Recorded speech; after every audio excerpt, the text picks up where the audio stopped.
All right, Mob, welcome back to the Cream of the Crop 4th and 31 podcast, your one-stop shop for all things college and SEC football. Hit that like, hit that subscribe, hit that bell so you never miss a minute. And go ahead and go on over to YouTube and give us some subscribes because we eventually would like to do a live show and you can insult us in real time and ask us questions in real time. It'll be loads of fun. I'm your host, part of the Killer Bees broadcasting team, the Chad Bullock. And tonight, it's going to be a duo show with the man, the myth, the legend, and the coach, Bo. And we've got a pretty good show tonight. Probably the best. No, we got the best show we've had ever. We're going to rank, because we're crazy, we're going to rank all 16 SEC teams. Why? Because it's the 1st of February. Ain't nothing else to do. I don't know if anybody checked out or saw the Senior Bowl yesterday. I don't know how many people went. It was freezing out there. I know I passed. Too cold. Way too cold. All right. So let's get started. Bo, I'll let you let's kind of break this down into fourths. We'll go bottom 4, then kind of work our way up. And who's 16 through 13? Yeah, so basically what I did was I looked at coaches. That's where I started my search and just looking at the best coaches in the conference. And what I did is my number 16 is Will Stein with the Kentucky Wildcats. And it's nothing personal against Will Stein. It's just the next game he coaches as a head coach will be his first. So there's just so much unknown there. Although I think with his offensive prowess and getting that highly touted quarterback, and they finished 9th in the portal. They've had a nice infusion of talent. I think it could be a good fit there. But I went with Will Stein in the bringing up the rear. Shane Beamer. Now, let me tell you why I put Shane Beamer next to last. Now, again, my stance on college football, everything is fluid right now. Everything, including coaches' rankings. Last year, South Carolina flirted with making the playoffs. And they actually had a pretty legitimate resume, even with 3 losses, to actually make it. But that's another story for another day.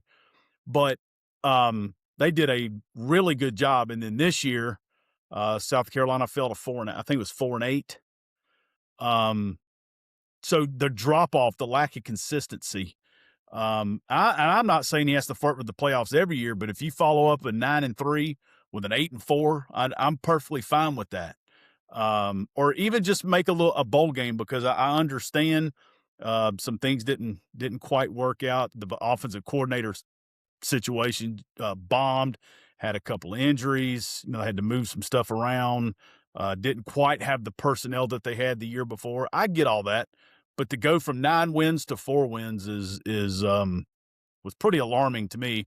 And I think Beamer's got 1 year to kind of right the ship here, or the Gamecocks may be looking for another head skipper.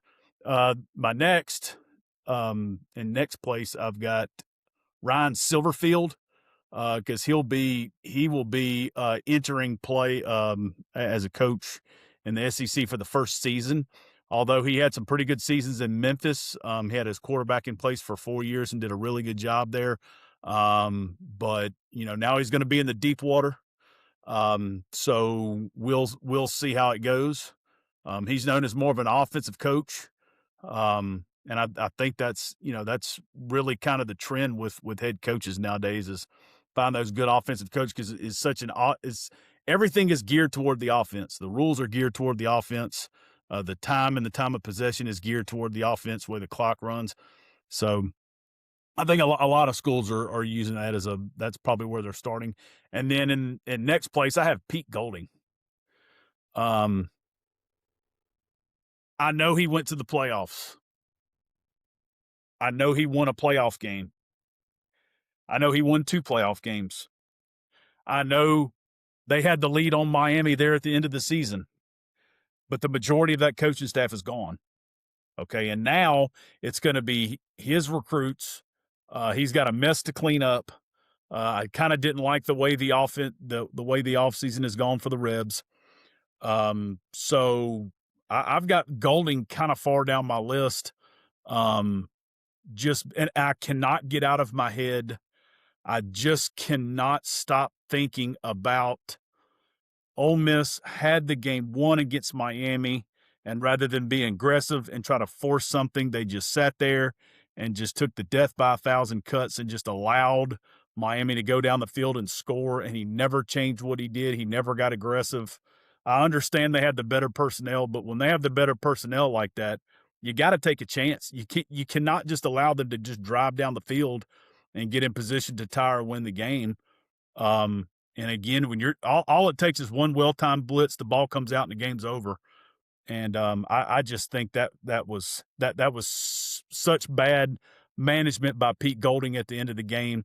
And then all this stuff in the offseason, and now it's his show, and now he's had to replace all those coaches. So we'll see what Pete Golding's got.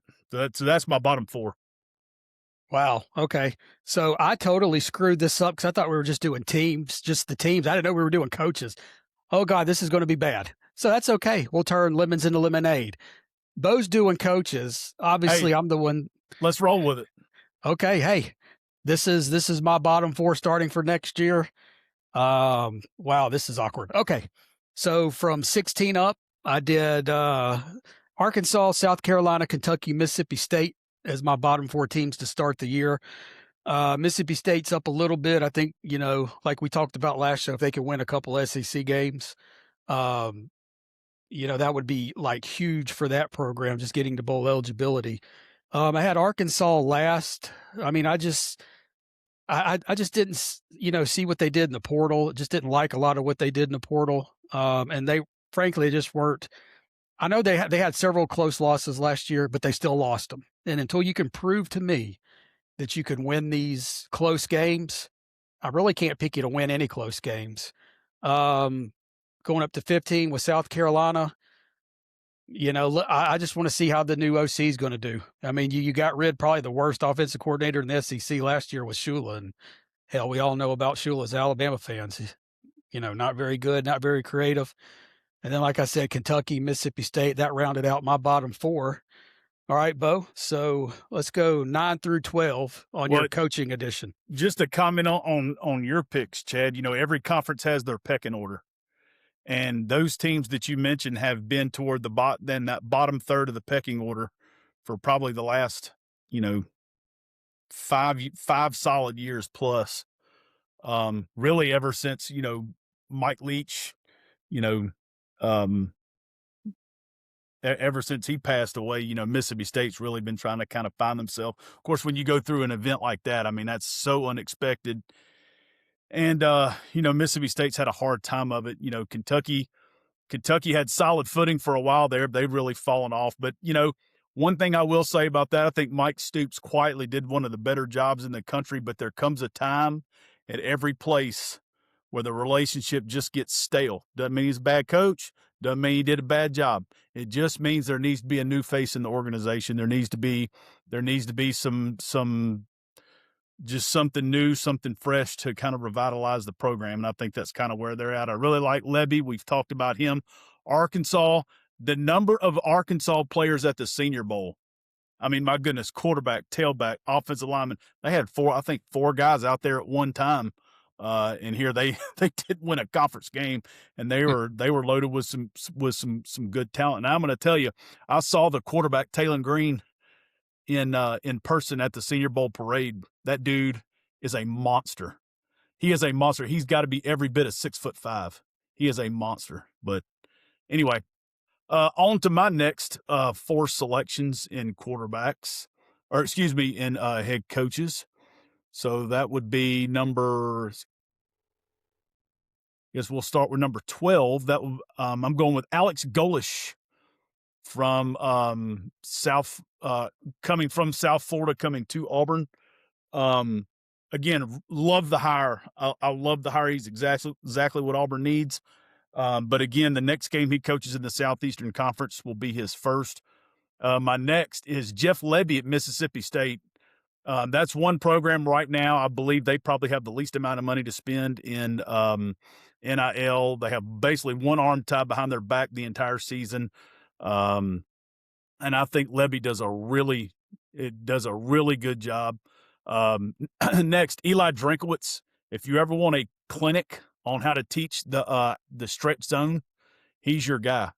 One thing that's always been true of Coach Drink, everywhere he's been, outside zone. You better be able to stop the outside zone. If not, it's going to be a long day. And then my next one is John Sumrall at Florida. Again, the next game he coaches in the SEC will be his first. He probably will move up my list here pretty soon. But again, I think this is a home run hire for the Florida Gators. And I think he's another guy that absolutely fits, and he's exactly what the Florida Gators need. All right. We'll continue mine from 12 to 9. At number 12, I got Vanderbilt. I think they'll take a pretty good step back. Doesn't mean they won't go to a bowl game. They just won't be in the upper half this next year. 11, Missouri. I got Florida at 10, Auburn at 9. I think, for years it's been like when you don't pick Auburn to do well, that's when they do well. Well, that ain't happened in, 6 years, Bo? It's been a while Right. since It's been a while. Auburn's had even a winning record. But I think this year, Bo talked about it, Golish, he's a good coach, very good coach. I think he can fix that offense because let's be honest, if Auburn would have had any kind of offense under Freeze, they were a 9-10 win team easy with the games that they lost last year. So I like Auburn to build off of last year considerably, considering they got a new head coach. I like Florida at 10. I think he's going to have to prove it. I'm not saying he can't. I just think that they'll have a winning record. They'll go to a bowl game. Bo picks them to go to the playoffs. That would be insane. Coming in here first year in the SEC, going to the playoffs. I mean, that would be wouldn't be unprecedented. I mean, you see what Cignetti did in his first season in Indiana. Yeah. He went to the play. I mean, look, all the old rules that used to apply to college football, freshmen or sophomores can't win the Heisman. A head coach in his first year can't make it to the national championship game or win it. That doesn't exist anymore. I mean, because the game has totally changed. Yeah. And look, I'm not saying none of these teams can be better than what they are. This is just my kind of gut feeling right now. And, again, we're going to hold on to this and we'll see, what old Phil Steele has because he's the guru.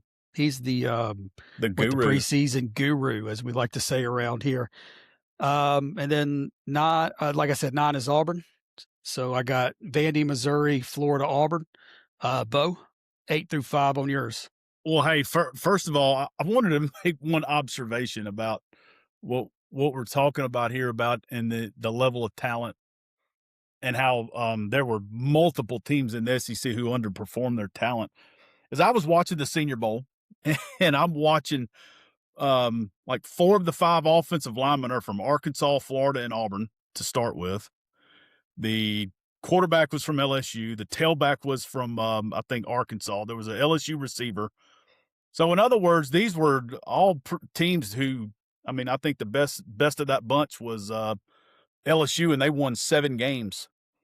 And I think probably, was it 8 or 9 of the starters on that one All-Star team came from those teams who well underperformed. But to show you the level of talent, when all those guys were out there together the first 2 times they got the ball and just drove right down the field and scored with ease. And that was easily the best group together. I'm not big on All-Star games. I like going to the practices. I like watching them practice. I don't care for the games because they have all these weird rules and you can't do this, you can't do that. And then it's hard with the continuity and then it gets kind of stagnant. But that group of players, I mean, they really got out there and got after it. And then they switch quarterbacks. And then once they start kind of switching around, the scoring in the game stopped. But okay, so my next group, starting with I guess this is number 8. I got Brent Venables at 8. I think he is probably, I would say he and Kirby are probably the top 2 defensive coaches in the playoff, in the SEC. And of course, Venables got his Oklahoma team to 10 wins. You think about that team getting to 10 wins, 2 freshman offensive linemen. They were inconsistent on offense. I mean, they had some good spark ability on offense and big plays, but their consistency on offense was not very good. Mike Elko is next. He's in the next slot. I think Elko is really, really good. Elko and A&M, I think, are going to do some pretty good things here. In the next slot, I've got Steve Sarkisian. I think Steve Sarkisian is probably he's top 3, top 5 for sure. One of the best designers of plays with his motions and shifts and getting people in the right place and being able to get matchups, get the players that he wants on the players that he wants defending them. He's so good at doing that. And they're going to be loaded for bear this year. That offense should be really, really good. And then my next is Kalen DeBoer at Alabama. First year at Bama, 9 wins, second year, 11 wins, and a berth in the playoffs, a playoff win.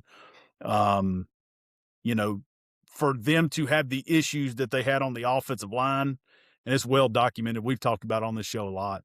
For them to have all the issues they had on the offensive line and all the problems they had with the run game, and to still be able to get the high-level quarterback play and to be able to win games the way they did, and not only to get into the playoffs but to win a road playoff game, I think speaks volumes of Kalen DeBoer and his coaching staff. And I know there's a lot of people giving him a lot of flack. When you follow a legend like that, that just comes with the territory. But you won't hear me giving him any flack. I think they did an outstanding. He and his staff, minus the offensive line coach, which we've had discussions about that. I think they did an excellent job this year.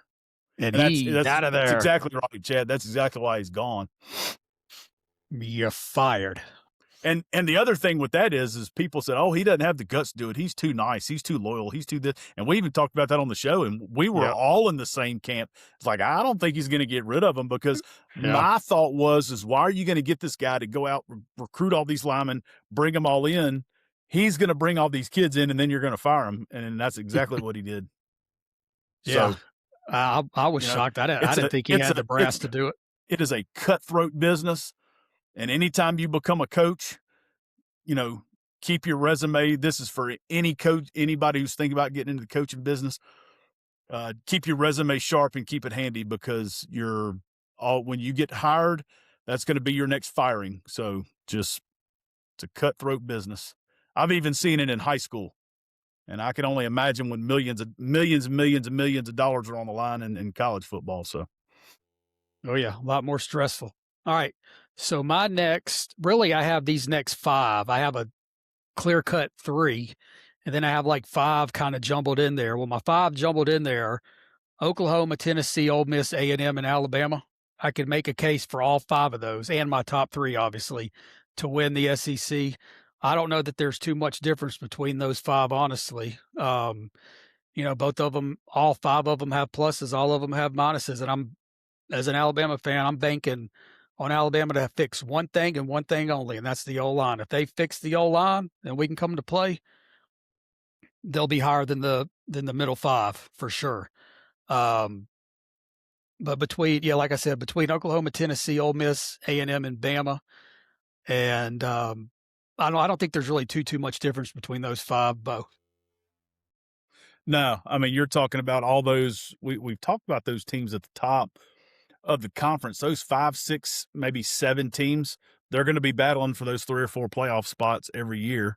And then probably kind of the way, and again, it's hard to say with the fluidity of college football, but ultimately every year you're going to have 1 or 2 that underperforms, and then you're going to have 1 or 2 below that list that overperforms and is kind of knocking on the door. And so you'll see, and it's the same thing with the Big Ten, same thing with the ACC. You got your pecking order. I think it's kind of been laid out. The teams who are spending and the teams who are working the portal, the teams who are still recruiting at a high level and being able to retain a lot of talent. Those are your teams that are that are going to stay in those top. I mean, like I said, the Big Ten. I mean, I think you got 6 or 7 teams, and then the rest of them are just, there's a gap. In the SEC, you got about 6 or 7 teams, and there's a little bit of not as big of a gap, but there's still a gap there. But top to bottom, the SEC is still got a lot of good quality teams. Maybe not the dominant teams. And I do want to say this. I heard somebody the other day talking about, Georgia's not as good as they were in 21 or 22. I know.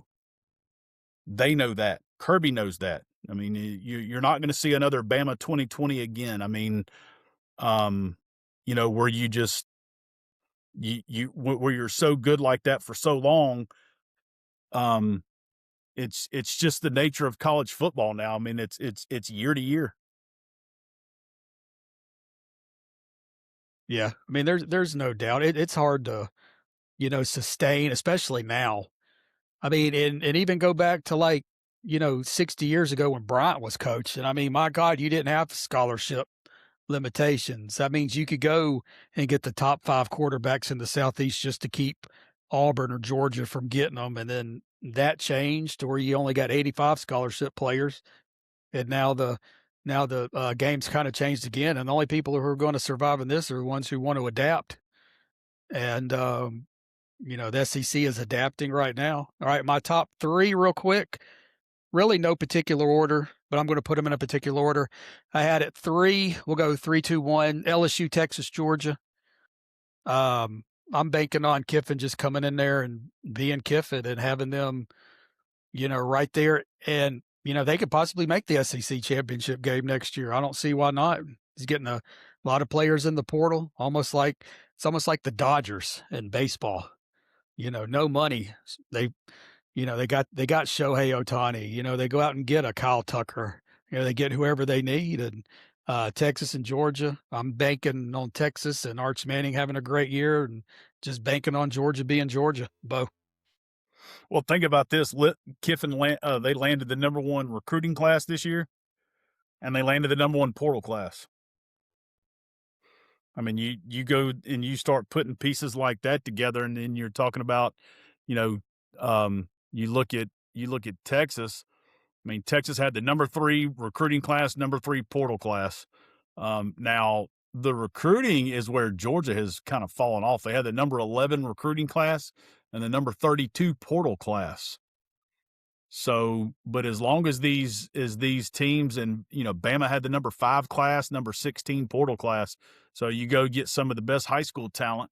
And I'm going to tell you this, the one thing that Alabama's doing, their quarterback situation is really good. They really like that Jet Tamala kid out of Nebraska. Heard a lot of good things about him, and say that kid is huge. He's about 6'4", 6'5", about 220.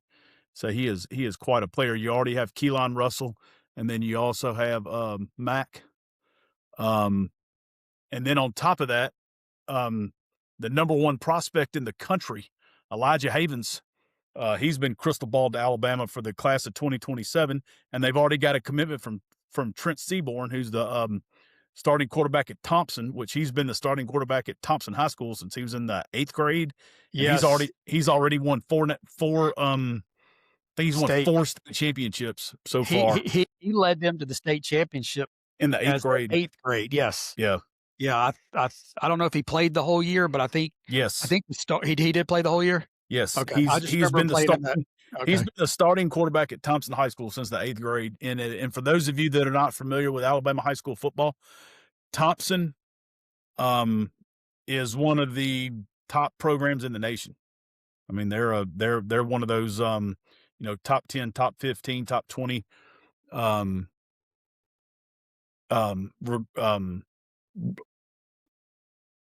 rankings. I couldn't think of the word. Rankings in the country. And every year, they play one of those big ESPN games, and there's a few programs in that area. You got Thompson and Mountain Brook and Vestavia Hills and Hoover. I mean, they've won a lot of state championships up there and won a lot of football games, gone all over the country, beating a lot of good teams. So, When you are the starting quarterback at a program like that, you can go. You could probably go play somewhere. Yeah, and Alabama added a running back in the portal, Khalifa Keith, kind of a big bruiser, just another guy Yeah. in the stable. Yeah, another depth piece. Didn't have a ton of stats at Tennessee, but he's from up in the I believe he's from in the Birmingham area.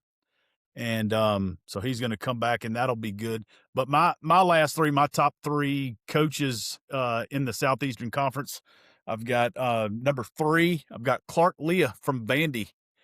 To do what he's been able to do, nothing short of remarkable. And I don't think people quite understand what he has done to elevate that program. I mean, like I said, they won 10 games this year. They First time since Winbo? Like the 19 47, I think. like the 1940s or something. They've won 10 games, and then on top of that, I mean, they've got 6 players with draft grades. I mean, they have really up that. He's really up that program. Number 2, I put Lane Kiffin. Because if he does at LSU what I think he's going to do, the question the other night was 3.5 championships. I don't like the crystal ball championships because it's hard to win them. I mean, you think about it. Steve Spurrier won 1. Bobby Bowden won 1. I thought Bobby Bowden won 2. Bobby Bowden won 1. Okay. Jim Fisher won that other one with Jameis Winston. Didn't Bobby Bowden win in 93 and 99? He won 1. Okay. I'm almost positive he won 1. They had that game where they beat Michael Vick at Virginia Tech in the Sugar Bowl. Yeah. I thought they had 2. They only had. I'm almost positive. Wow. I'm almost positive they only had 1. I could be wrong on that, but I feel pretty sure that he only won 1. Well, one of us is about to get roasted in the comments. So, well, that's right. But I mean, you think about all the time he was at Florida State and all of the 10-win teams he had, all of the 9 and 10-win teams he had, all of the trips to the Orange Bowl, and so close, so many times. Tom Osborne, he won 2. It was 93 and 99. No, because Florida blew them out in the Sugar Bowl to win it. In 95 or 96. Was that 96? 96. Hey, I'm going by Google. Google's never wrong. Well, and they probably did. My point is I mean, he was a head coach for how long and had how many great teams. And you think about, your all-time teams in college football. If you put Florida State's all-time team up against anybody's, it's as good as anybody's. And he was only able to, I say only, like it's easy, like he was able to win 2, especially in the format we have nowadays. Not only do you have to get in, but you got to win, and then you got to win another one, and then you probably got to win another one. You probably got to win 3 games. You got to win at least 3. If you get the bye, you got to win at least 3 postseason games, where it used to be you get to the bowl game and you would only have to win 1. And then, of course, we started the playoff expansion and things of that nature. But to play teams of that caliber back to back to back, that to me, that's what makes it so difficult to win the championships now. So Lane may have the best team every year, but he may never win a championship, because all it takes is that one game in the playoff where you have a couple of penalties, you have a turnover or 2, ball doesn't bounce right, and then all of a sudden somebody returns a punt and you're done. I mean, we've seen it happen. Or you get into these playoff games, and weird stuff happens. That's why it's to win 1, especially in this playoff. I think it'd be so hard to repeat. Like I was looking at championship odds the other day. Indiana's got the 3rd best odds to win the championship. There's no way I'd buy a ticket on Indiana. No offense to Indiana, but to replicate what they did this past year, and to do that, if it were Alabama, I would say the same thing, because it's just so hard to navigate that. Well, I mean, look at Ohio State. Oh, yeah, they got through. They barely, and think about this. I was thinking about this today too. That Ohio State team, if the playoff had not expanded, let's just say expansion took place this year rather than last year, Ohio State wouldn't even have gotten in. They would not have even have gotten in. But because of the expansion, and Buckeyes don't take this as a slight. That's not the point I'm making here, is that they got in. I think they were the 8. Tennessee was the 9. They hosted the game, and then they came out and they absolutely hammered Tennessee. That was actually a fun watch to watch Tennessee get blasted. Oh yeah, I don't look. I mean, don't get me wrong. I mean, a part of me was going, yeah, I'd like to see an SEC team win, but if Tennessee lost this game 45-0, I would actually like that too. And I think that was, of course, then we find out later that the quarterback was just far more worried about his NIL money and basically was just sabotaging the team. And don't think for a second that stuff doesn't matter, because it does. That whole situation was just out of control. But thank goodness the Buckeyes beat them, and then they got some payback on Oregon, which Oregon, again, the first half of the season, Oregon might have been the best team in the country. Second half, not so much, because if you remember that, Oregon gave up like 550 yards to Penn State. The same Penn State that couldn't complete a pass to a receiver against Notre Dame in the playoff, which is just mind-boggling to me. And then, then Ohio State goes through and wins the championship. And this year, first game, boom, one and done. So, it just shows you again, the fluidity of college football is year to year, boys and girls, year to year. Yeah. And then, of course, my number one coach is Kirby Smart. I still think I don't know if his staff is quite as good as it has been in the past. I know he's an excellent coach. I know he is a no stone unturned kind of guy. And I think he is just a tireless, relentless worker. To see what he built at Georgia, he took over a Georgia team. I think his first year they went 6-6, 7-5. And I think they may have lost to Vanderbilt too. Yeah, and they took first year they played, I think it was TCU in a very low level bowl game. I think it was a pair of 6-6 or 7-5 teams, whatever it was. Might have been the end of the Poland Weed Eater Independence. Could have been. And both teams fought really hard, and you could tell both teams really wanted to win that game, and Georgia pulled it out. And then I think the next year they got to the SEC championship game, and then they started to get to rolling. But Kirby didn't walk into a well-oiled machine. He made it a well-oiled machine. So to watch him do what he did at Georgia, watch him see what he's done. Yes, he has still not won a playoff game under the current format. But again, 8 teams have had byes, 7 have gotten beat. So I firmly believe there's something to that. So, but anyway, Kirby's still my best, is still my top coach in the conference. And as long as Kirby's there, the Bulldogs are always going to be in the mix. 100%. All right, we got all that taken care of. Bo, you got something you can't stand or anything other than that? Yeah, something I can't stand. There was 2 people in the comments that and I just like to address them. And I don't like to get, I don't want to get, I'm not on here to get nasty or to pick fights. I just take the information that's given to me, and then I just give information back, because all Coach Bo does is read the paper. Bo doesn't make this stuff up. Coach Bo doesn't make it up off a whole cloth. But Coach Bo reads and looks at the information, and then forms his own opinions based on the information that I have presented to me.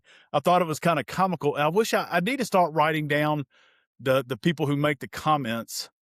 But there was one comment about a comment I made about how we were simply just talking about the talent differential in the conferences.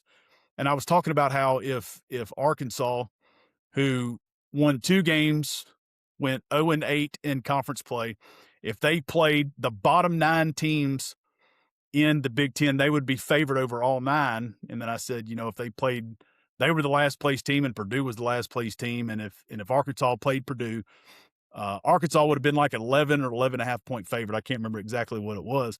And then somebody in the comments said, well, there's 2 more teams in the Big Ten. And so why don't you put Arkansas up against Michigan State? And that'd be a totally different story. You're right. Arkansas would have only been favored by a touchdown against Michigan State. So I don't know what kind of got you that was supposed to be. But I I was simply just pointing out the difference in the disparity between the bottom parts of the conferences and just some of the talent levels. Because I believe, Chad, the conversation we were talking about the draft. We were talking about draftable players, and we were just looking at draftable players top to bottom, and how the top of the conference, for the Big Ten was stacked. I mean, they had, I think, 4 teams with double-digit draft. Even Penn State, that went 6-6, has 11 players projected to get drafted, and it just shows you what a bad job James Franklin and his staff did this past year. Of course, I know they had the quarterback injury. I get that. It all fell apart on them after the Oregon game. I mean, it happens. Same thing with Clemson. When they lost that game to LSU, the first game of the season, then I think the next week they went to Syracuse and got destroyed against Syracuse. But that was the game where Syracuse, I think it was either week 2 or week 3, because I think it was week 3, because I think week 2 they had a layup in like the Citadel or something. I can't remember. And then week 3, maybe they went to Syracuse, and then the quarterback got hurt in the second half, but Syracuse was still able to hang on. But you could see it. I mean, when LSU just took their soul when they beat them. And guys, that's real. I mean, that stuff happens. Okay, the second thing I want to address that I can't stand is that we were talking about Tennessee and how Tennessee's talent level and the number of players they had draft eligible. I think it was like, let me check the old handy dandy sheet here. Tennessee had 7 draftable players. Not even counting the ones who transferred. And we were just basically kind of talking good about Tennessee. And then somebody commented, they said, Tennessee didn't even beat a team with a winning record. Well, you can only play who's on your schedule. Okay, that's what we get told all the time is you can only play who's on the schedule, and that is very true. The league makes the conference schedules, and Tennessee only beat teams in the Southeastern Conference that didn't have winning records. And then 3 of their non-conference games, one of them was against Syracuse when they were at full strength before the quarterback got hurt. They blew them out. And then they played a couple teams that had losing records. But their 4 losses were to 4 teams that won 10 or more games, and 3 of them went to the playoffs. And I'm sitting there wondering, and I know it was a Big Ten fan, and I was sitting there thinking, I was like, well, we hear all the time about how great, the Big Ten likes to tout Michigan all the time. And I started doing some digging on the Wolverines. Oh, Lord, you done messed up, AA Ron. Go ahead. So I just started looking at it. And again, this is very simply, all I'm saying is you can't help who's on your schedule. All you can play is the teams that are in front of you. And now, especially with the Big Ten and the SEC playing 9 conference games, the out-of-conference slates are going to stink. They're going to be terrible. I mean, it's going to be awful. You're going to be playing 3 taking on 3 layups and then starting conference play. That's what's going to happen. Go look at almost all the schedules. The SEC's doing it. Now they're going to 9 games. I mean, last year I think the SEC played 19 or 20 games against other Power 5, Power 4 teams out of conference. And I think that number's been easily cut in half this year, adding the 9th conference game. But Michigan, their best win, because Michigan finished 4th in the conference, and their best win was against the 9th place team in the conference. Okay, so Michigan's conference wins this year were against teams number 9, 10, 11, 15, 16, 17, and 18. And every time they played up, they got totally smashed. They got smashed by Oklahoma. They got smashed by Ohio State. They got smashed by USC, which I think USC was the 5th place team. And USC absolutely just dog walked them in the Coliseum. So just know that when you make snide, snarky remarks, it does get checked, and you can only play the teams that are on your schedule. And the league office, okay, determines who you play in conference. And yes, Tennessee did not beat a team in the conference with a winning record. They played Georgia. They played Alabama. They played Oklahoma. They played Vanderbilt. I mean, and they lost all 4. They were competitive in all. The only game they weren't really competitive, the second half against Vanderbilt. Vanderbilt put it on them pretty good in that second half. But I mean, Tennessee had the conference's leading passer. They just defensively, they just weren't very good, which is why they fired their defensive coordinator, hired Jim Knowles. I expect a lot more from the Volunteers this year, unfortunately. But that's the way it goes. So, guys, that kind of stuff happens in every conferences. These conferences are getting so big, they're getting so watered down. Now you're going to see a lot of that. You're going to see teams at the top play a very soft schedule. And I almost felt like this past year in the Big Ten, it just seemed like there was a lot of some of the teams at the top were getting more protection from the league by playing all the teams at the bottom. This year, however, I will give the Big Ten a lot of props. There's a lot more bigger games and marquee games this year. I'm really looking forward to seeing those. We're going to have that where the big games, there's not so few of them this year. There's a lot more, and it's going to make for better football and a better product. So good job, Big Ten, on that. All right, guys, I just call it like I see it. All right. Hey, Tennessee, don't get used to Coach Bo taking up for you, because it'll be few and far between. But we will defend an SEC brother when we have to. All right. Well, I really don't have anything. I mean, I can't follow that. It would just be a huge disappointment, but I am. Because what I can't stand, and we've had a couple of years of this, I cannot stand these super conferences that we have. We need to go back to the Big 10, the Big 12, the Pac-10, SEC, ACC. And if you want to bring back the Big East, so be it. There's too many dang teams in these conferences. You're not going to be able to play everybody. And then, so you got 16 teams. You only play 9 games.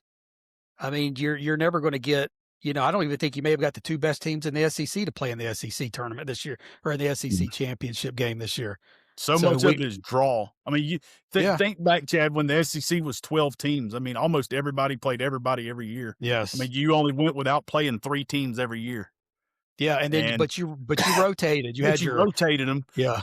But I'm just saying, in that one given season, there was only 3 SEC teams you didn't play.